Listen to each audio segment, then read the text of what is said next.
ಗ್ರಾಮಾಂತರ ಜಿಲ್ಲೆ ಹೊಸಕೋಟೆ ತಾಲೂಕಿನ ನಂದಗುಡಿ ಹೋಬಳಿ ಶಿವನಾಪುರ ಗ್ರಾಮದ ಆದಿಶಕ್ತಿ ಸಂಸ್ಥಾನ ಮಠದ ಈ ಒಂದು ಆಶ್ರಯದಲ್ಲಿ ಏನು ಹೊಸದಾಗಿ ನಿರ್ಮಾಣ ಮಾಡಿರುವಂಥ ನಮ್ಮ ವನ್ನಿಕುಲ ಕ್ಷತ್ರಿಯ ಸಮುದಾಯ ಭವನದ ಉದ್ಘಾಟನೆ ಒಂದು ಸಮಾರಂಭ ದಿನಾಂಕ 16/2/2025 ಭಾನುವಾರ 10 ಗಂಟೆಗೆ ಪ್ರಾರಂಭ ಆಗ್ತದೆ. ಶನಿವಾರದಿಂದನೇ ಪ್ರಾರಂಭ ಆಗ್ತದೆ.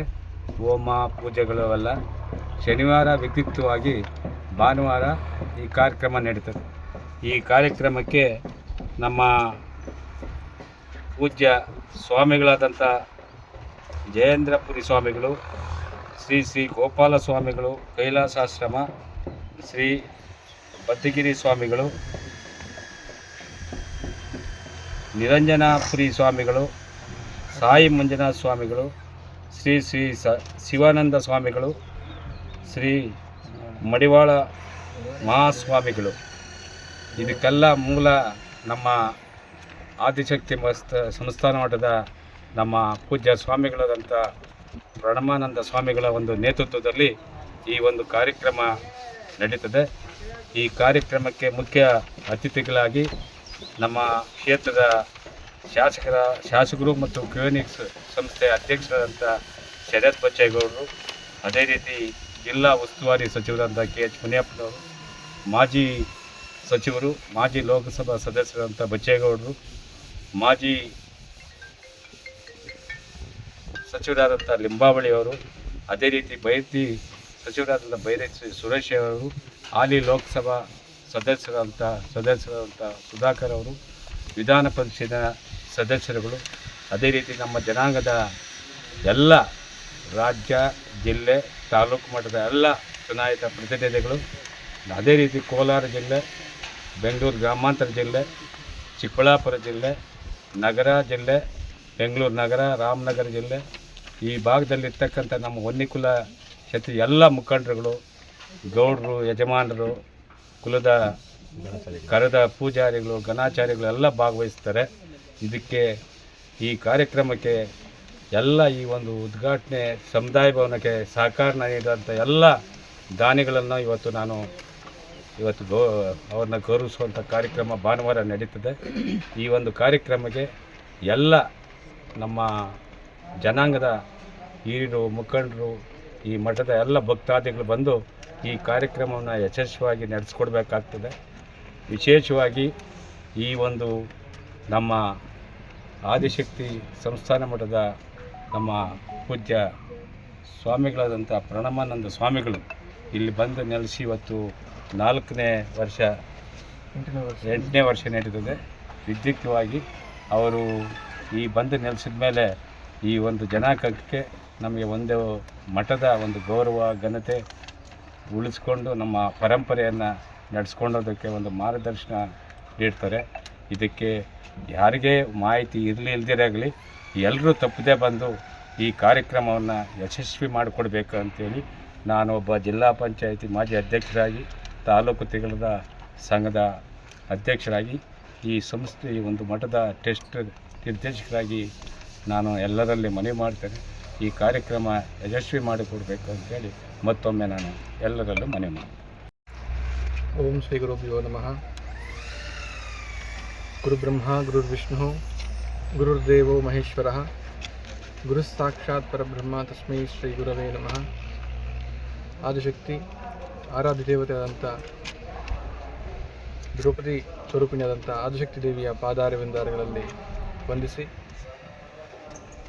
ಕಳೆದ 1.5 ವರ್ಷದಿಂದ ನಮ್ಮ ಆದಿಶಕ್ತಿ ಮಹಾಸಂಸ್ಥಾನ ಮಠದ ಆವರಣದಲ್ಲಿ ತುಂಬ ಸುಂದರವಾಗಿ ಭವ್ಯವಾಗಿ ಒಂದು ಸಮುದಾಯ ಭವನ ಕಾರ್ಯ ನಿರಂತರವಾಗಿ ನಡೀತಾ ಬಂದಿದೆ. ಇವತ್ತು ಅದು ಪೂರ್ಣಗೊಂಡು ಸಮಾಜಕ್ಕೆ ಲೋಕಾರ್ಪಣೆ ಆಗುವಂಥ ಕೆಲಸ ನಾಳೆ ಅಂದರೆ ದಿನಾಂಕ 15-16ರಂದು ಆ ಕಾರ್ಯಕ್ರಮವನ್ನು ಮಠದ ವತಿಯಿಂದ ಭಕ್ತಾದಿಗಳೆಲ್ಲ ಸಹಕಾರದಿಂದ ಆ ಕಾರ್ಯಕ್ರಮವನ್ನು ಹಮ್ಮಿಕೊಂಡಿದ್ದೇವೆ. ಈ ಸಮುದಾಯ ಭವನಕ್ಕೆ ಹಲವಾರು ರೀತಿಯಾಗಿ ದೇಣಿಗೆ ರೂಪದಲ್ಲಿ, ವಸ್ತು ರೂಪದಲ್ಲಿ, ಪ್ರತ್ಯಕ್ಷವಾಗಿ ಪರೋಕ್ಷವಾಗಿ ಭಕ್ತಾದಿಗಳು ಮನಸ ಶ್ರದ್ಧಾಭಕ್ತಿಯಿಂದ ತಮ್ಮ ಸೇವೆಯನ್ನು ಮಾಡಿ ಇವತ್ತು ಈ ಸಮುದಾಯ ಭವನ ಇಷ್ಟು ಸುಂದರವಾಗಿ ಬರೋಕ್ಕೆ ಸಾಧ್ಯ ಆಗಿದೆ. ಹಾಗಾಗಿ ಭಕ್ತಾದಿಗಳೆಲ್ಲರೂ ಈ ಸಮಾಜವನ್ನು ಇನ್ನೂ ಬಲಿಷ್ಠಗೊಳಿಸಬೇಕು.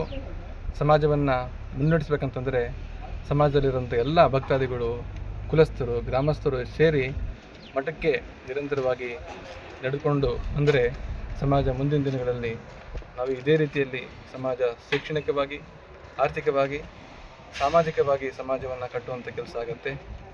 ಹಾಗಾಗಿ ಸಮಾಜದ ಬಂಧುಗಳಲ್ಲಿ ನಾಳೆ ಆಗುವಂಥ ಕಾರ್ಯಕ್ರಮಕ್ಕೆ ಎಲ್ಲ ರೀತಿಯ ಊರುಗಳಿಂದ, ಜಿಲ್ಲೆಗಳಿಂದ, ಗ್ರಾಮಗಳಿಂದ ಭಕ್ತಾದಿಗಳು ಬಂದು ಸಂಘ ಸಂಸ್ಥೆಯ ಪದಾಧಿಕಾರಿಗಳು, ಗೌಡರು, ಯಜಮಾನರು, ಸಮಸ್ತ ಕುಲಬಾಂಧವರು ಈ ಕಾರ್ಯಕ್ರಮದಲ್ಲಿ ಭಾಗವಹಿಸಿ ಅದೇ ರೀತಿಯಾಗಿ ಜಿಲ್ಲಾ, ರಾಜ್ಯ, ಗ್ರಾಮಗಳಲ್ಲಿರುವಂಥ ನಮ್ಮ ಸಮಾಜದ ಮುಖಂಡರುಗಳು ಈ ಕಾರ್ಯಕ್ರಮದಲ್ಲಿ ಭಾಗವಹಿಸಿ ಈ ಕಾರ್ಯಕ್ರಮವನ್ನು ಯಶಸ್ವಿಗೊಳಿಸಬೇಕಂತ ಸಮಾಜದಲ್ಲಿ ತಿಳಿಸೋಕ್ಕೆ ಬಯಸುತ್ತೇನೆ. ಮಾಡಬೇಕು ಅನ್ನಿಸ್ತು? ಯಾವಾಗ ಅನ್ನಿಸ್ತು? ಯಾವಾಗ ಪ್ರಾರಂಭ ಮಾಡಿದ್ರಿ? ಇದುವರೆಗೂ ನಮ್ಮ ಸಮಾಜದ ಮಠದ ವತಿಯಿಂದ ನಾವು ಒಂದು ಸಮುದಾಯ ಭವನ ಮಾಡಬೇಕು, ಸಮಾಜದಲ್ಲಿರುವಂಥ ಭಕ್ತಾದಿಗಳಿಗೆ, ಗ್ರಾಮದಲ್ಲಿರುವಂಥ ಎಲ್ಲ ಭಕ್ತಾದಿಗಳಿಗೆ ಅನುಕೂಲವಾಗಿ, ಯಾಕಂತಂದರೆ ಸಾವಿರಾರು ಜನ ಮಠಕ್ಕೆ ಭೇಟಿ ಕೊಡ್ತಾ ಇರ್ತಾರೆ. ಅವರಿಗೆಲ್ಲರಿಗೂ ಒಂದು ಆಶ್ರಯ ಬೇಕಂತಂದರೆ ಒಂದು ಸಮುದಾಯ ಭವನ ಬೇಕಾಗುತ್ತೆ. ಆ ನಿಟ್ಟಿನಲ್ಲಿ ನಾವು ಒಂದು ಸಮುದಾಯ ಭವನ ಕಟ್ಟಬೇಕಂತ ಪ್ರಾರಂಭ ಮಾಡಿ ಸರ್ಕಾರಕ್ಕೆ ಮನವಿ ಮಾಡಿದಾಗ ಸರ್ಕಾರದಿಂದ ನಮಗೆ ಮಠಕ್ಕೆ ಸಮುದಾಯ ಭವನ ಅಭಿವೃದ್ಧಿಗೆ 1 ಕೋಟಿ ರೂಪಾಯಿ ಬಂದು ಅದ್ರ ಜೊತೆಗೆ ಭಕ್ತಾದಿಗಳಿಂದ ಸಂಗ್ರಹ ಮಾಡಿ, ಕುಲಸ್ಥರಿಂದ ಸಂಗ್ರಹ ಮಾಡಿ ಈ ನಿಟ್ಟಿನಲ್ಲಿ ಸಮುದಾಯ ಭವನ ಪೂರ್ಣಗೊಂಡಿದೆ. ಮಠದ ವತಿಯಿಂದ ನಾವು ಶೈಕ್ಷಣಿಕವಾಗಿ ಬೆಳೆಸುವಂಥ ನಮ್ಮ ಸಂಕಲ್ಪ ಇದೆ. ಆ ನಿಟ್ಟಿನಲ್ಲಿ ಸಮಾಜವನ್ನು ಮುಂದೆ ಬಂದು ಕೈಗೂಡಿಸಿದರೆ ಇನ್ನೂ ನಮ್ಮ ಸಮಾಜವನ್ನು ಶಕ್ತಿಪೂರ್ವಕವಾಗಿ ನಮ್ಮ ಸಮಾಜವನ್ನು ಬೆಳೆಸುವಂಥ ಕೆಲಸ ಆಗುತ್ತೆ. ಆ ನಿಟ್ಟಿನಲ್ಲಿ ಸಮಾಜ ಮತ್ತು ಮಠ ನಿರಂತರವಾಗಿ ನಮ್ಮ ಮಠದಲ್ಲಿರುವಂಥ ಎಲ್ಲ ಟ್ರಸ್ಟಿಗಳು, ಪದಾಧಿಕಾರಿಗಳು, ಕುಲಬಾಂಧವರು ಶ್ರದ್ಧಾಭಕ್ತಿಯಿಂದ ಸೇವೆಯನ್ನು ಮಾಡ್ತಾಯಿದ್ದಾರೆ.